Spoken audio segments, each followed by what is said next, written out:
Mike Young and Virginia Tech took down their fourth-ranked opponent of the season, and this time it was rival UVA. Those two teams sit atop the ACC standings. Can they stay there? All that and more this week on Teel and Barber.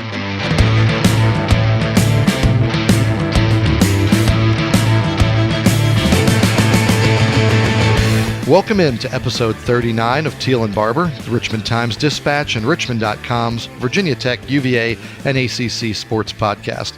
I'm Mike Barber, ACC beat writer for the paper, and here with me, as always, my co-host, the 13-time Sports Writer of the Year and the Virginia Sports Hall of Famer, David Teel. David, how are you? Good afternoon, Mike. I'm well. Hope you're doing the same. I am, and you and I think, both got out of Dodge, both got out of Blacksburg in time to beat the storm. So first, tell me, did you get to enjoy a snow day with Tiny Teel, and what was your wintry mix there like? Yeah, we didn't have a lot here in the 757, but we got out and played a little bit after some virtual learning, and built some mini snow people and put a mask and sunglasses on one and had a little fun, made a couple snow angels.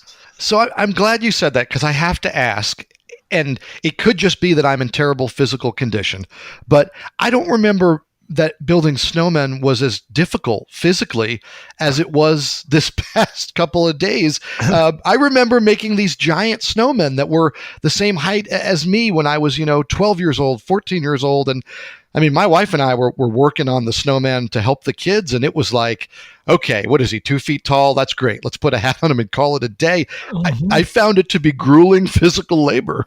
Yes, it's like shoveling, my friend.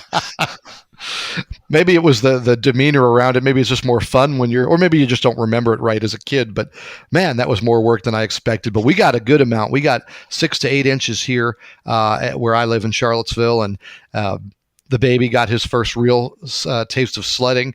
The first day we had him in kind of one of those radio flyers, sat him in it and pulled him around a flat part of the yard. And the second day we held him in our lap and we took him down a big hill, and he enjoyed it. We got to the end, we'd crash into a snowbank. He would kind of look around confused and then say, again. So I think we have a snow fan here.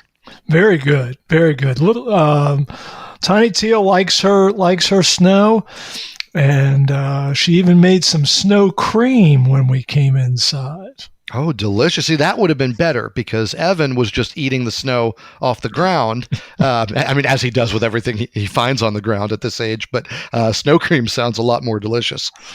It was quite good.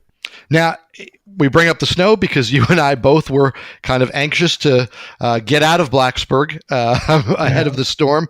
We were both anxious to get to Blacksburg for that game. I think UVA, Virginia Tech, it's always something a little special on the calendar, obviously. But, David, these are two good teams, and I think you and I both were really looking forward, right, to covering that one?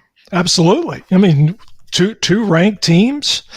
And state rivals, ACC, national implications, absolutely. You just wish, as in many cases in this COVID sports season, that the arena could have been jumping. Oh, man. And the way the game played out, David. Oh, my gosh. That place would have been losing its mind, because UVA came out and I thought took control of the game, and it just kind of looked like it wasn't going to be much of a contest, right? UVA was just going to be the better team for 40 minutes, and we were going to write our stories and go home. And David, Virginia Tech, I mean, that was as dramatic a turnaround. They just got aggressive. They got physical. They stormed back. At one point in the second half, they were on a 19-0 run. Mm-hmm. Think about that against a defense as revered as Virginia. 19 straight. Keve Aluma, obviously a big part of that. What did you see in terms of just how they got back into this one? Mike, as good as they were offensively in that 19-0 run, they were better on the other side. Oh, yeah. 10 consecutive possessions, UVA did not score. And in some years, it's not that unusual.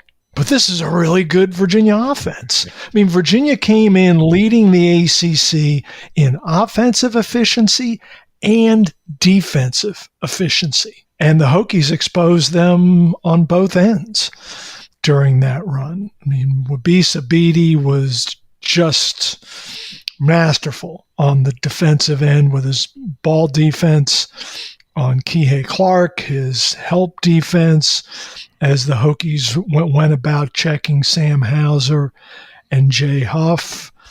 And finally, Keve Aluma got some help on the offensive end from Hunter Couture.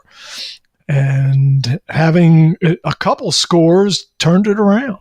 Yeah, David, you wrote about Wabisa Beatty, and I'm glad you did, and I'm glad you brought it up here because I think he's easy to overlook sometimes, right? He doesn't have flashy stats. He's not a big scorer. His on-ball defense is just phenomenal and has been for years.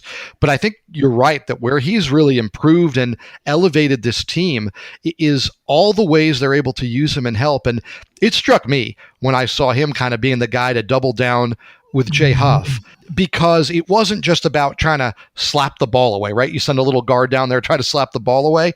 There were times that Wabisa Beatty was putting his body into Jay Huff, and Wabisa Beatty is he's not the biggest guy, but he is a strong guy.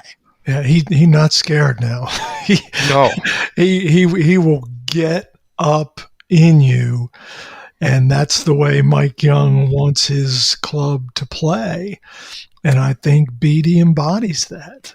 Yeah, it's funny. One of the stories that ended up kind of resting in my notebook forever because it didn't get written during last year with the pandemic cutting the season short was a story where Wabisa Beatty had told me that he liked, especially in high school, a little bit when he got to college, but it was a little too risky to play pickup basketball with football players because they knocked him around and it was physical, right? They didn't have the skill of an ACC basketball recruit, but they had athleticism, they had size, they had physicality. He liked to play those pickup games because he thought it helped toughen him up. Now, this is a tough kid, right? Yeah. Massachusetts kid, interesting upbringing, a real hardworking mom. So this is a gritty blue-collar kind of kid to begin with. But he told me he kind of sought out those pickup games that maybe weren't the highest level of basketball because it added something to his game. And I think he shows that when he plays defense for the Hokies. I think you could put shoulder pads on him and send him out on the football field, and he would not blink. He's a fullback mentality, right? Fullback or a linebacker? Yeah, he's Sam Rogers on the basketball court. And that is quite a compliment because we remember all the impact that Sam had for the Tech football team. Now, another good moment, and I don't know it. And Mike Young keeps telling me every time I ask that he doesn't really believe Jalen Cohn's in a shooting slump. And I trust Mike Young. He knows basketball more than I do, but I can look at the numbers and tell you Jalen Cohn has had trouble putting the ball in the hoop. He hit a couple big threes that really started to turn the tide in that second half. And David, even if he's not going to be burying 6 or 7, getting that from Jalen Cohn, I thought that loosened up Virginia's defense a little bit. Yes, it did. No question. And he, along with Hunter Couture, really made it possible for Aluma to continue his work. I mean, he ends up with a career high 29, adds 10 boards, just as dominant a performance as you would want from a big. And Virginia ran 5 different guys at Keve Aluma. I mean, they went big against him. They went small. I mean, they doubled the post. They tried to do it with one guy. None of it worked. Yeah, it was really remarkable. And the play that stood out in my mind from that game, not that it was necessarily consequential to the run or the outcome, but there was a moment where Aluma got the ball in the low block. He was working against Jay Huff.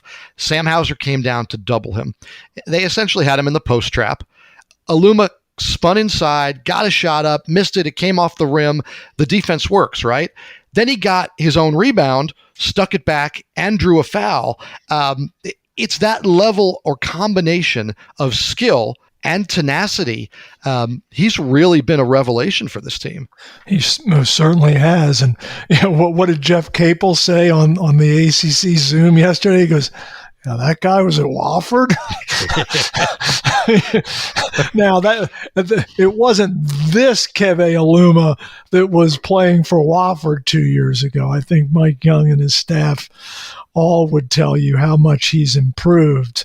But Wow. I mean, imagine this Keve Aluma in the Southern Conference right now. And Hunter Couture, who was headed there with, that would have been quite the team had Mike Young not been hired away by Virginia Tech. And the other great thing, if you're a Hokies fan out of this, is, hey, this is 2-0 since losing Tyrese Radford. And Mike Young has said, there's a path open for Tyrese to come back. Unclear if that would be this year. More likely, it seems like a path to rejoin the program for next season. Number 2 scorer, number 2 rebounder, and Tech's won 2 straight games. Here's Mike Young talking about that. And just a good group, a conscientious group that does it the right way. It's a real team. I mean, it's a real team. They don't care who gets the credit. Just another Hokie win, and we've managed to do that pretty consistently. I did not think we were very good against Wake Forest. We were bad against Syracuse. We were not very good offensively against Notre Dame, but we were really, really good defensively. And, the mantra around here is your defense travels. We should be really good in that regard, night in, night out. And we carried that into the Castle Saturday against Virginia, and we were awfully good defensively and responsible. So I think, as much as anything, to answer your question, I think our defense night in, night out, we can count on that, and that'll keep you in games, help you score enough to win. So, David, is this team a title contender, even if Radford doesn't come back? Mike, I still don't think so. I mean, last week we talked about, could the Hokies be in the top third of the league if it went the rest of the season without Tyrese Radford? And I think our consensus was a big fat maybe. and that would be top 5. Winning the league during the regular season, I still have my doubts. I would favor Virginia and Florida State right now. I think they're still the 2 best teams, but I just want to see more of the Hokies without Tyrese Radford to see just how sustainable this is. That's the question, right? The team that beat Virginia Saturday night can win an ACC title. Playing that way, playing with that intensity, playing with that energy, absolutely. But can you sustain that down such a key piece, right? And Virginia doesn't, not that this is a bad thing, but they don't really focus on rebounding, right? They like to get back on defense, so they're not necessarily crashing the offensive glass the way some teams do. So the fact that Tech was able to hold up on that end, we have to see them against the Carolina, against the Florida State, somebody that really pounds the boards. And is it just unwinnable because of Radford's absence? But the way Aluma played, with Couture, with Cone coming back to life, you certainly got a sense that, hey, okay, maybe this isn't the end of things that maybe it could have been. I think we felt like they would still be good. I don't know. I thought Saturday night gave me a glimpse that, hey, maybe they can still be great. It's just guys are going to be playing more minutes. We talked about that when Cartier-Giara, opted out. And now Wabisa Bede was going to be back to playing the massive minutes. Well, Radford's gone, so those minutes have to be absorbed. And they've got some young guys who will play some minutes, but it's still going to be felt throughout the roster. Yes, it will. But in this season, Mike, massive minutes aren't the issue that they might have been during a full year, because no one's even going to come close to playing, by the end of the NCAA tournament, 30 plus games. You wouldn't think. There's just so many games being postponed, and there's simply not enough time to make them up. Yeah, I mean, you look at the calendar, it's just not realistic. And certainly that kind of segues nice into the fact that we do believe still, at least I do, I don't know if you've heard differently, that they're planning to get this second Tech UVA game. Mike Young had said late February. There's a few slots maybe where it could slide in. David, do we still think we'll see these two again in the regular season? I'm not as optimistic as I was, Mike, because I thought they had a real opportunity. What was it, last week or the week before last? Mm-hmm. And for whatever reason, they couldn't figure it out. So I just wonder when push comes to shove, if one or both of the programs will agree to play one another on what most assuredly will be a week with 3 games. And will they just say, we don't need that hassle right now? I don't know. I wish I was more optimistic because selfishly, and I know you feel the same way, we want to see him again at JPJ. Yeah, I'd love to see them in Charlottesville. I'd love to see them hooked up in the ACC tournament. I just, the fact that they're both good, it's just so much fun. And I do think that UVA is still really good, despite losing that game. But there were some interesting things that came out of it, David. And a lot of the maybe harshest criticism of their play Saturday came from Tony Bennett, who's not really known for taking his team to task, at least not publicly, right? He's more of a, he'll get to them in the gym, but he generally paints a pretty calm picture for us. He called them finesse. And then he laughed because he said he didn't know if that's a word. But what he's saying there, David, finesse. But if he's saying finesse, that's saying soft. That's a nicer way to say they played soft. He said Tech wanted it more. You could tell they wanted it. We didn't have an answer. That to me is a bit alarming. Here's what Tony Bennett said about the sort of mental makeup of his team. Yeah, well, I think our guys have to understand, whether they know it or not, their game gets circled a lot, and especially, we were in a good spot and, still are, but people come after them. And in that game, it always goes down to when you play any game, who's hungrier, who's going to be tougher. Like you can't, those things matter as the game goes. For a lot of it, we were in a good spot. But, that's a credit to, again, how Virginia Tech, how they're playing, how they're wired this year. You can see it. For us, we've been good. I think Kihei brings some fight. Sam will play hard. Those guys have the experience. Kihei's always been that way. We're not the most vocal group, and we've known that from the start. And we're probably at times more, skill oriented. So how do we bring as much intensity and energy when we need that? And that stuff shows up. And at times it's been really good. And at times, I think sometimes it's just the other team plays better than you. David, how big a concern was it that Tech came out aggressive in that second half and UVA had no answer? I don't know how big a concern it is, Mike. I mean, it was essentially 8 to 10 minutes of that game where it got sideways for the Cavaliers, because for the first 27 to 30, they were pretty good. It was a 4 or 5 point game there midway through the second half before the wheels fell off. The one area where I would be concerned was just the inability to handle Keve Aluma for the entirety of the 40, especially Jay Huff. And he, to me, was the finesse that Tony Bennett was talking about. I thought he looked soft. There are times during his career when he has been anything but there are other times when you think, he just needs more of an edge about him. And Saturday night was one of those times. Yeah, I'm working on a story, and I was thinking back to Darian Atkins and Akeel Mitchell. Great defensive players, but a little nastiness, right? Some toughness, that edge. I don't know that UVA has that guy. Like Jay Huff is a phenomenal athlete. He's got so many skills, so many things he can do. He can be a dominant rim protector with his shot blocking. He's really come a long way in terms of knowing the defense, knowing when to help, knowing where to be. But I mean, we've all talked to Jay, and it's a reason that we like him so much. He's a really nice guy. I don't know if he's got the mean streak. I don't know if anyone else on this team does.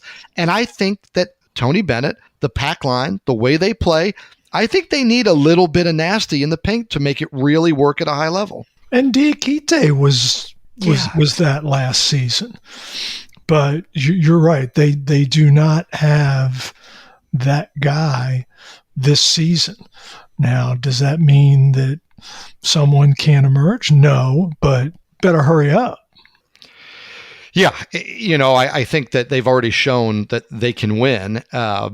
with this configuration, and they can be good defensively with this configuration. But I think Virginia Tech showed they can be attacked. And I'm not taking away from what Tech did X's and O's wise, because they did a lot of smart things. But the takeaway for me was an aggressive, physical Virginia Tech could kind of take it to UVA for that stretch with little to no response. And if there is an ACC tournament, that's the kind of basketball we see in the ACC tournament, right? It doesn't matter what you look like all year. Teams get an edge when they get to the ACC tournament. Teams have that edge a lot of times in the NCAA tournament. You'll play teams that are physical. And I think if you're UVA, emotionally and mentally, you need to put on film, put out an effort where you show people that you have that toughness, or it becomes kind of a lingering doubt. That's why it's going to be fascinating to watch UVA as well against North Carolina and Florida State. Yeah, for a lot of reasons, those are the opponents that might be the most telling for us this year. And but UVA does have a game this week.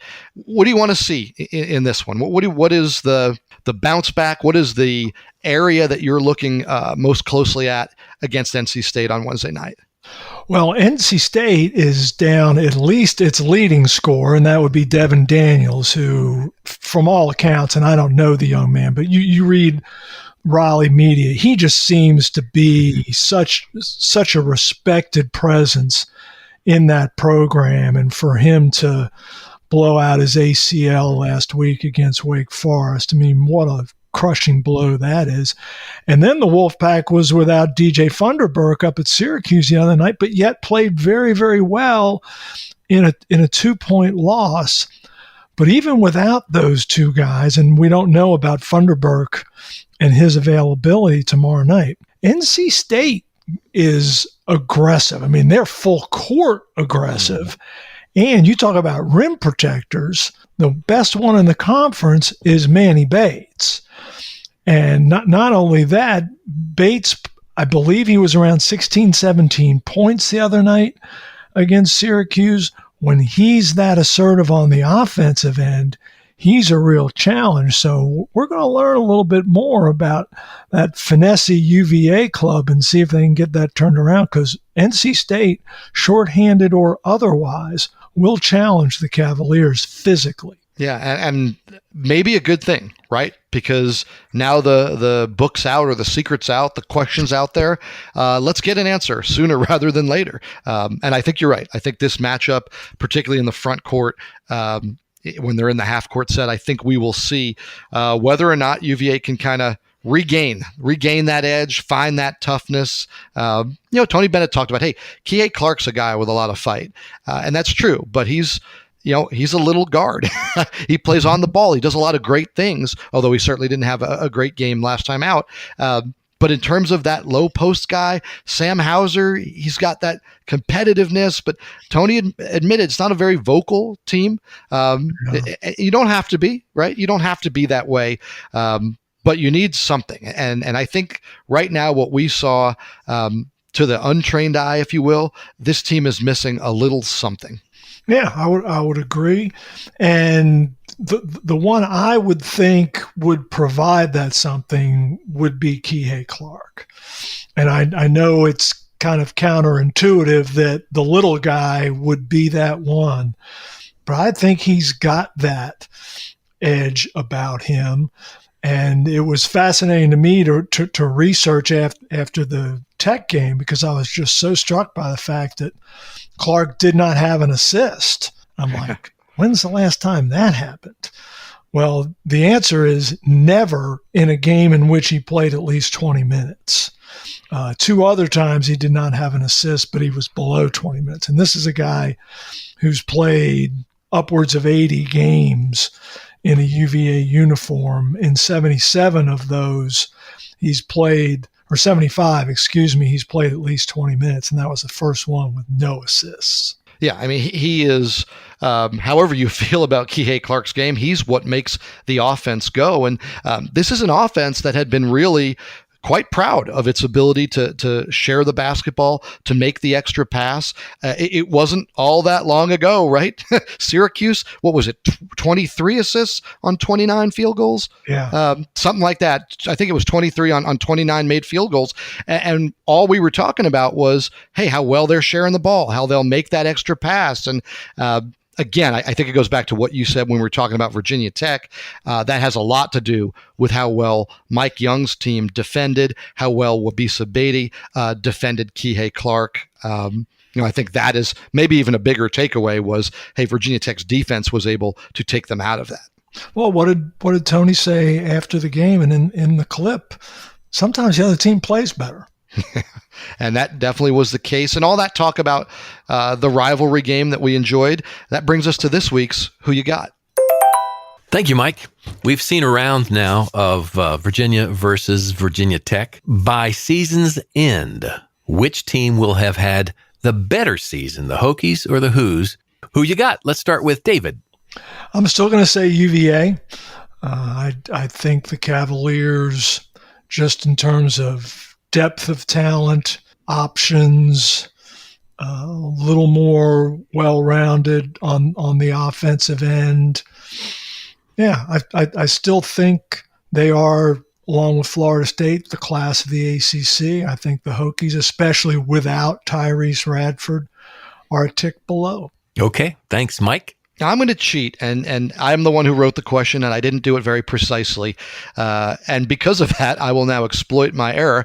When you say better season, yeah, I think UVA is going to win more games. I think they're going to advance further. That's really the definition, right, of better season. But in terms of outperforming or how you match up with expectations, I think Virginia Tech is going to be the team at the end of the year that you feel really better about how they performed versus what you expected. UVA, I think we expected them to be great. I think they're really good. I don't know if they're going to get all the way to great. The Hokies, we expected them to be meh, kind of rebuilding, better, certainly deeper. But I don't think we expected them to be in the top third of the league. I think they're going to hold on and end up there. So in the end, I can make an argument that from how you performed against expectations, I think Tech may have the better season. That's why Mike Young is the leader in the clubhouse for ACC Coach of the Year. Yeah, absolutely. And the job he's done has been outstanding before the Radford mess. If he's able to keep it going without Radford, I think the whole nation will probably stand up if they haven't already and take notice of what he's been able to do. Now, David, we're still waiting, like we said, on official word about will they replay that first UVA VT game, the one that's supposed to be in Charlottesville. Mike Young has said he expects it to be played later this month, but didn't share a concrete date, so don't know where that stands. Tuesday night, we thought we were going to see Boston College play Florida State, and the Eagles were just going to have 4 scholarship players. I know you were well on your way to writing a piece about that. So I'm curious to get your I'm curious to get your take of what you thought of that, but that got scrapped. FSU had to cancel its next 3. This schedule is still very much in flux. Now, after tonight, we're recording this on Tuesday, Groundhog Day, in case you want to just play it over and over and over and over. But after tonight, every ACC team will have played that NCAA minimum, 13 games, to qualify for the NCAA tournament. So I'm wondering, David, are things going better or worse than you thought they would for the 2021 basketball season? Actually, Mike, I'd split it down the middle. I say about as I expected, because I just anticipated that, much like football, that the deeper we got into the regular season, the more challenging it was going to be. If you'll remember back in football, the ACC had a perfect October, did not have a single game postponed or canceled. And then November hit, and the residual from Halloween parties and COVID spikes and Thanksgiving, and it just got sideways. And sure enough, now post-holidays and students returning to campus, it's becoming more and more difficult. I mean, this is Florida State's second pause. Here in, closer to home, the University of Richmond just went on its third pause. I mean, it's hard. And, the medical experts told us that it was going to get worse during the winter. And right now it has. Now nationally, infection rates are starting the last week or so to trend in the right direction, especially as we get more and more folks vaccinated. Maybe that will help things moving forward as we, near the finish line. But right now, it's tough sledding. The thing that experts told us going into football, going into the idea of could you play college sports, that I thought was the most understated and yet turned out to be the most true kind of comment on all of this was, hey, college sports and college athletes, it wasn't going to be much different than what the country was going through. So when the country is struggling with rates, that was going to be the same for college sports. And yeah, they're taking more steps and they're testing and they're sure to be careful, but it was going to be reflective basically of what's going on in the nation. And from December to the start of February, things were not going well in this country in terms of COVID rates. And UVA, which had such great success, I think still is having great success controlling and managing, their latest test numbers they sent us today, 3,923 tests they administered. This is going back December 14th to January 31st. 3,923 tests, 31 came back positive. That's a 0.8%. Higher than maybe they've been having at times. Not terrible. I think this is just, hey, sports is going to be what America is right now. It is. And what else did the experts tell us, Mike? Contact tracing. Mm-hmm. And that's what will shut you down. And I talked to CAA Commissioner Joe D'Antonio this morning, and he said what his league has found, and as we saw with the announcement today of William & Mary's next 2 weekends of games being shelved because of a COVID infection, but because of contact tracing and practice and such, the entire team is shut down for 2 weeks. It's hard to avoid if you're doing it right. If you're following the guidelines, and you're going to get close to the guys on your team, you're going to get close to the teams you play against. And based on how they do contact tracing, it's why Boston College was getting ready to play a game tonight with 4 scholarship players. David, they were 4 of the better ones, but 4 scholarship players to try to compete in an ACC game. Like I said, I know you were already working on something before that game got scrapped. Tell me, what's your just take on the fact that was, a day away from happening? Mike, what my primary takeaway was the disconnect between Jim Christian, the Boston College coach, and his administration. Because the ACC has been very consistent all along with sports in a pandemic. The ACC doesn't decide whether a game is going to be played, and there's no third-party arbiter. If one of the teams is uncomfortable for whatever reason from a medical standpoint, there is no game. Boston College's administration was comfortable playing with 4 scholarship players and 5 walk-ons who comprise what Jim Christian calls his scout team. But Jim Christian was clearly not comfortable with it. I mean, he said to you yesterday on the Zoom, when you just asked a very kind of benign question, give us an update, and he basically bared his soul and said that they made the decision. They know how I feel about it. Like, whoa. So he was not happy. And, he's a 7th-year coach who's clearly coaching for his job. He's working for a first-year athletic director in Patrick Kraft. You can't view this without acknowledging that dynamic. And that was my, if Jim Christian was okay playing, I've got no problem. But when he said, I'm interpreting here, I'm uncomfortable with this, if I'm his AD, then I defer to him. Yeah, that to me was alarming.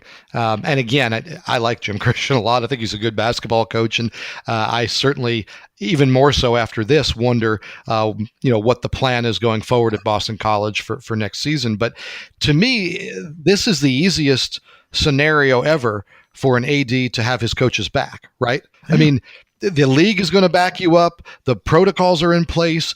The other team isn't going to say anything. Nobody, for the most part, has said boo about a team saying we can't go. And if you come out and say we only had 4 scholarship players, nobody is going to criticize you for not playing. So the fact that this is a case where the AD didn't back up the coach. Now, can you safely play a game playing those walk-ons? Yeah, I'm sure you can. Is it going to be very competitive? I'm sure it's not. How competitive was Boston College going to be with Florida State anyway? That's fair, but I don't think that should be the stance of your AD. It was surprising that in a situation where there would be almost no blowback for backing up your coach and saying, yeah, add us to the list of teams that can't play tonight, that didn't happen. Yep. Couldn't agree more. And, the fact that then, at 10:30 last night is when we get the email about Florida State's pause. I mean, Florida State's already in Boston. They flew up there Sunday after having played in Atlanta on Saturday. And I don't even know if they're able to get out of there because of all the snow in the Northeast. And now that they have a positive test, who can fly home? How does all that work? But it was very interesting to listen to Coach Christian, and he was right. He said other conferences have roster minimums. The Big 12 does. The Pac-12 does. I checked with the A10. The A10 does not. I checked with the CAA. CAA does not. So among the conferences that we're familiar with, there's kind of a split there. But the ACC as well. During football, it was, we suggest you have 7 scholarship offensive linemen. If you don't and you still want to play, have at it. But otherwise, again, we defer to you and your medical people. And that's how they're handling basketball. I did very cursory research on this, and I'd be curious to go deeper, but I was not able to find anybody at the Power 5 level who's played a game with only 4 or fewer scholarship players. Teams that have gotten to that limit have been either on a pause already or opted out of that game. To me, there's no reason to play a game what figures to be not very competitive, but either way, it didn't come to pass. But it is a topic, and it's interesting because I think you and I were both, even though however we feel about them playing, we were both intrigued, right, to see these walk-ons get their shot against a ranked opponent, against a big-time foe in an ACC game. That could have been a lot of fun. It could have been. And I was trying to put myself, Mike, in the walk-on shoes. Hey, we're going to get some run here tonight against Florida State. Now, maybe that fun only lasted for 5 minutes, and then they're like, oh boy, what have we gotten ourselves into? But, I think as an athlete, you would have relished the opportunity, if perhaps only briefly. Yeah, I mean, Andrew Kenny, who was a good, Jim Christian was telling us, a good basketball player, just maybe not an ACC, could have been a star at a lower level, possibly. He was going to be the starter, the 5th starter. It reminds me of when Johnny Carpenter at UVA got his chance to fill in and coach when UVA had those coaches out. And he was so excited and very prepared. Certainly had been a shot he earned. But he also said, hey, there was some pressure and some nerves of like, hey, I don't want to be filling in and then have us lose this game. So I think you're right. I think it would have been a great memory going forward. I think it would have been cool, but I think there would have been a welcome to reality moment where they're like, hey, this game counts and we've got to get going. It's interesting. We talk about fun, and I asked North Carolina State Kevin Keats about coaching this year, coaching in the pandemic, and is it fun? And he indicated that people, fans, media, people outside the programs, they might not fully grasp and appreciate what this has all been like for the players. Here's what Kevin had to say. It's tough being, and I know people's like, man, tough being a kid. It's tough being a kid or an athlete right now. And people don't see that because when you flip on the TV, you just see the finished product. You see those guys who are out there playing and they look like they're having fun. TV can trick you the way things look, but you don't know what their families are going through. You don't know what their situation is back home. So, David, what do you think? We're fairly close to all this. We see the players, at least on Zoom. We go to some of the games. Does the average fan recognize how abnormal and how difficult this season has been, or do they just see it as kind of the oddity of empty seats? I think they do, Mike, if they think about it. But it's been so long now, and we've been through an entire football season. We've been through an NBA playoff season, the baseball playoffs. We're so accustomed now, sadly, to sports during a pandemic that we kind of take them all for granted and don't really understand the rigors, or we conveniently forget. It's not like we stopped understanding, but the rigors of the protocol that all these athletes and coaches and staff are going through. And I don't know, but I find basketball to be more peculiar in person than football was. Mm-hmm. I don't know. Maybe it's because it's indoors. The piped in crowd noise is strange. To me, it was easier to maybe imagine football as just what I was seeing on the field. But with basketball, the atmosphere is such a big part of it. And dang, I miss it. Yeah, I agree. And I'm curious then. So I've asked a number of the coaches in the ACC, and Jeff Capel, I remember particularly his response, but is it fun to coach this season? Because these guys love what they do, right? I mean, yeah, they get paid a ton of money. Yeah, they're at the top of their profession. These guys love what they do. That's why they're in it. That's why they're in it at this level. And Jeff Capel basically said, no, it's not any fun to coach this year. There's too much stress. There's too much uncertainty. There's too much beyond the job. Capel and Brad Brownell this week reminded me or talked to me about just the amount of coaching they do that isn't X's and O's and isn't game prep. It's how are you doing? It's the mood of your team. It's the one-on-one meetings to make sure these kids, that their minds are right. And not that they don't want to do that, or not that that's not important, but it takes away from X's and O's. It takes away from preparing for a game. It's one of the reasons, and I just wrote about this, that it's been so hard to achieve consistency this year. For you, as a sports writer, as a very well-established Hall of Fame sports writer, are you having fun covering the 2021 season? Yes, because it beats the alternative. Well said. But compared to other seasons, absolutely not. Mike, if I never see another Zoom, I'll be happy. And hey, I get how Zoom and other ways of remote communication are helping us and will continue to do so after the pandemic abates. But it's just the relentlessness of it, and the fact that you just don't see anyone that you're writing about in person, or at least you're not within 20 yards of them. It's just disconcerting, and can't wait for this all to be over. Yeah, I'm with you there. I love the moments when we're doing our job and covering basketball or football, but I'll admit there are moments where it actually kind of bums me out or makes me sad when and they're weird moments, right? They're moments that in some ways are good. Like when I pull up to Castle for a Tech UVA game and I can find a parking spot in the front row, right in front of the arena. Yeah, that's great. It made my commute a lot easier.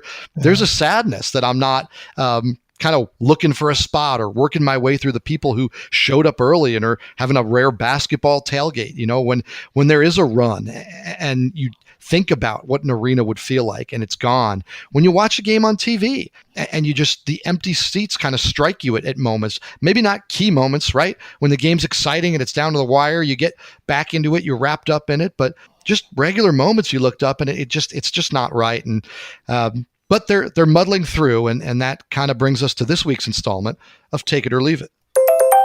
Thank you, Mike. We are 3 months and about 15 games into the college basketball season. So here's the question. College basketball will do what college football did last month and make it all the way to the finish line. Let's start with Mike. I'm going to take it. I'm going to take it with a big old asterisk. They're not all going to make it, right? I think they're going to find a way to get through. I'm very curious about what the tournament's going to look like.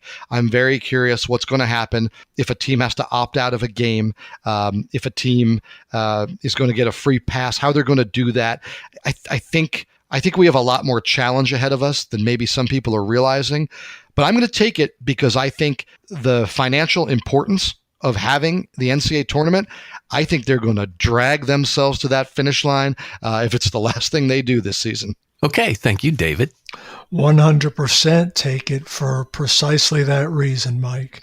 $900 million. That is the approximate value of that TV contract. And without it, I mean, the NCAA reported out its financials recently from the 2019-20 fiscal year, and revenue was down more than $600 million because of the loss of the tournament. Obviously, some insurance covered part of that, but a second consecutive year of that would be borderline catastrophic economically for the enterprise. And yes, they are, whether it would be April 3 through 5 like it's supposed to be for the Final Four, I'm not convinced there. But somehow, some way, somebody's going to be picking confetti out of their hair. Yeah, I think it has to happen. I don't know that it'll be perfect. I don't know that this will be the year you point to that, without a doubt, the tournament crowned the most deserving champion. Who knows? I mean, imagine if one of our 1 seeds ends up in the second round not being able to play. And if they're just bounced, if that's the way they set it up, or if there's a little window of, you can come back 4 days later and play. How do they do that? What kind of flex can they build in? But I do think you're right that there's going to be an end and they're going to get there. I just have no idea what that's going to look like. Now, speaking of ends, the end of a very, very impressive, impactful tenure. John Swofford is the ACC commissioner. He's worked his final day in that role. David, you wrote a bunch about his legacy, his accomplishments, some of his takes on things. And I'm curious, what stands out to you when you think about John Swofford's time as the ACC commissioner? Well, it's been a transformative time in college athletics, Mike, and certainly for the Atlantic Coast Conference. I mean, when John Swofford became commissioner in 1997, ACC was what in comparison to it today was a mom and pop shop. 9 schools. And you played each other twice every year in basketball and once in football. And it was all very neat and packaged. Well, that's not college athletics anymore, and that's certainly not the ACC. And under the longest tenure of any commissioner in the league's history, Swofford took membership to 15, including Virginia Tech, and established a network and was a founding father of the college football playoff. Had some hiccups along the way. The initial expansion that included Virginia Tech did not go according to script, was very messy, very public, so much so that the then Wake Forest president, Dr. Thomas Hearn, wrote a public letter of apology on the Wake Forest website for how the expansion had been handled, and then Maryland exiting for the Big Ten. So there were certainly setbacks, but all in all, just, this is a guy who is ACC to the core. The conference has been part of his life for more than 50 years, ever since his brother started playing football for Duke in the late 50s. Now, you led one of your stories with a great anecdote moment from the Final Four in 2019 when UVA won. Why don't you go ahead and share that? Because I think it, one, shows maybe the relationship that you've forged with John Swofford, but also a lot about who John is. Well, it was the night before Virginia was playing Texas Tech in Minneapolis, and my wife and daughter had come to the Final Four with me.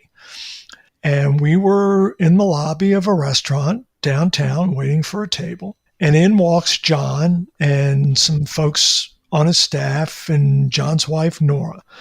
And understand that at this point, John Swofford is at the peak of his influence in college athletics. Clemson is the reigning football national champion, and the ACC has won 2 of the last 3 titles. And if you go back to Florida State, they had won 3 of the last 6. And UVA was poised to become the 3rd ACC team to win the national basketball championship within a 5-year span, joining Duke and North Carolina. The network was about to launch. And John saw my wife and me and our little girl, and he walked over. And before I could even finish the introductions, he's crouched down. And my daughter, who's a hugger, he started to talk to her, and she threw her arms around him. And Mike, he hugged her like she was one of his own. And I'll never forget it. And I've told him that often, how much I appreciated it, because I think how you treat children, especially those who aren't your own, reveals a lot about yourself.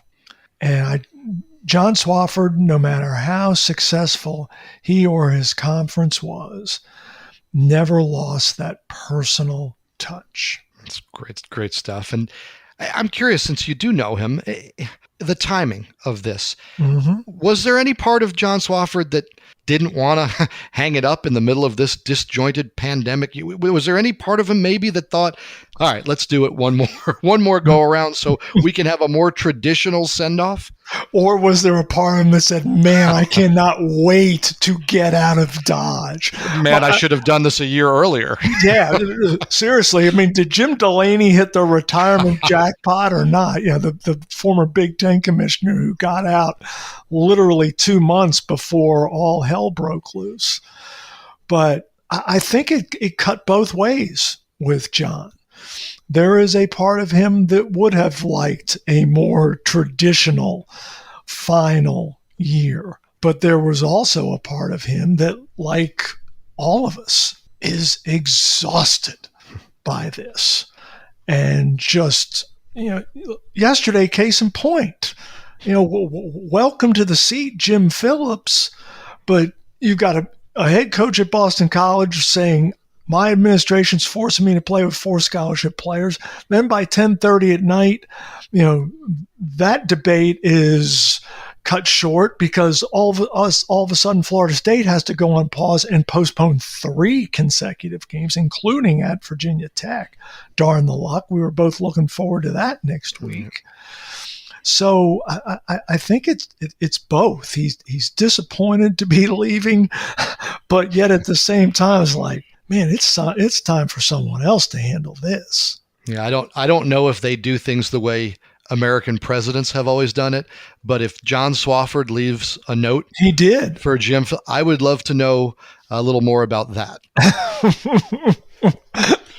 I think it probably ended with good luck and Godspeed.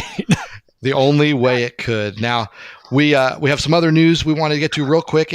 J.C. Price was an All-American defensive lineman for Virginia Tech. I got to know Coach Price when he was an assistant at James Madison, helped them win that 2004 national title. He'd been at Marshall with Doc Holliday. Marshall made a change. That staff kind of out on their rears. J.C. Price, a free agent. Virginia Tech is bringing him back to the alma mater to be the co-defensive line coach. David, that just seems like a home run hire. Yes, it does, and he's replacing another former Hokie, and Darryl Tapp, of course, who left to go join the San Francisco 49ers staff. And I was interested, Mike, as I know you were, that not only was J.C. Price, because of his coaching chops, made an assistant defensive line coach to Bill Tierlink, but he was made the defensive recruiting coordinator. And Justin Fuentes is clearly shaping his staff with an eye, toward really delegating recruiting duties, and Adam Lechtenberg is going to be in charge of recruiting on the offensive side. So I was really struck by those staff designations today. But JC from his time at James Madison as a coach. I'm old enough to have covered that 95 squad that won the Big East and beat Texas in the Sugar Bowl, just one of the great seasons in Virginia Tech history. And at the time, the Hokies' first major bowl victory. So, he could ball now. Yeah, and I think on the recruiting front, he's just a very down-to-earth and likable guy. He's just the kind of guy I think kids from any background are going to connect with. Media, if we get the chance, obviously it's Tech and we never know, but if we get the chance to be around him, I mean, he's just one of my favorite people that I've had the chance to cover. And I think a real up-and-comer in the coaching world. I think that he was a guy who was headed for more like a defensive coordinator level type job. But then, like I said, you never know in this profession, and the whole staff at Marshall is out, and the timing couldn't work out better for J.C. Price to return to his alma mater. We do end today on a really somber note. Our friend John Packett, longtime writer for the Richmond Times-Dispatch, covered a lot of tennis for us, as well as many, many other things, a Redskins Super Bowl in there. John passed away last night. He was 77, a victim of COVID. And David, just when it puts a human face and someone that we all knew and many of us were really close to, it just stings all that much more, I think. Mike, he was such a good guy and fun to be around in the press room. I remember him at CAA tournaments at the Richmond Coliseum and VCU games at the Coliseum. And I remember a Whiteman Cup tennis match at William and Mary Hall. John he loved tennis now. And what did you tell me? He covered like 25? I think 25 U.S. Opens, US which I'm Opens. How about incredibly that? envious of. Yeah. Right. Aren't we both? And, John was a versatile writer and just a joy to be around. I know Dean, our producer, knew him even better than either of us did. And John O'Connor did, and our former colleague Paul Woody did. I know they're all grieving along with John's family. Yeah, and our sympathies certainly to Shirley, his wife, and just a sad day for everybody, and worth remembering because John Packett was a great guy to work with and a great sports writer for a long time for the Richmond Times-Dispatch. Well, thanks for listening. You can subscribe to Teel and Barber on Apple Podcasts or wherever you find your favorite shows. And please consider supporting local journalism with an online subscription to the TD. You can find special promotional offers available at richmond.com. Today's show was produced by Dean Hoffmeyer. Teel and Barber is a podcast of the Richmond Times-Dispatch and richmond.com. For David Teel, I'm Mike Barber. Thanks for listening. Be healthy and safe, and please join David and me again next week.